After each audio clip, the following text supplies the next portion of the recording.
Cette audience de la Cour pénale internationale, la CPI, doit se pencher sur des accusations de crimes de guerre contre Joseph Kony, ce chef rebelle ougandais dont l'armée de résistance du Seigneur a semé la mort et la terreur dans son pays.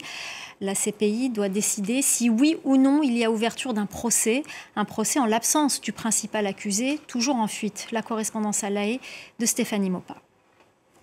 Joseph Kony compte 20 ans de cavale à son actif depuis l'émission d'un mandat d'arrêt de la Cour pénale internationale en juillet 2005. Et faute d'arrestation, la Cour a donc décidé de tenir des audiences de mise en accusation en son absence. Ce n'est pas un procès, ce sont simplement des audiences, 3 jours d'audience de mise en accusation au cours desquelles les juges vont revoir les charges qui sont portées dans le mandat d'arrêt, charges de crimes contre l'humanité et de crimes de guerre pour notamment les meurtres, les tortures. Et vous vous rappelez les enlèvements de plus de 60 000 enfants tout au long de cette guerre, des enfants qui ont été ensuite enrôlés comme combattants ou qui sont devenus les esclaves domestiques ou sexuels des combattants de cette armée assez terrifiante. Au cours des audiences d'aujourd'hui, l'accusation a rappelé les obligations des États à arrêter Joseph Kony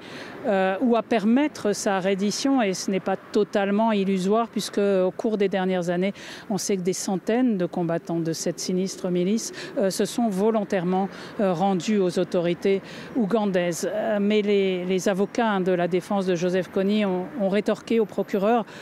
qu'avec cette procédure et qu'avec le mandat d'arrêt qui est porté contre le seigneur de guerre, il y a très peu de chances que Joseph Kony décide de se rendre volontairement.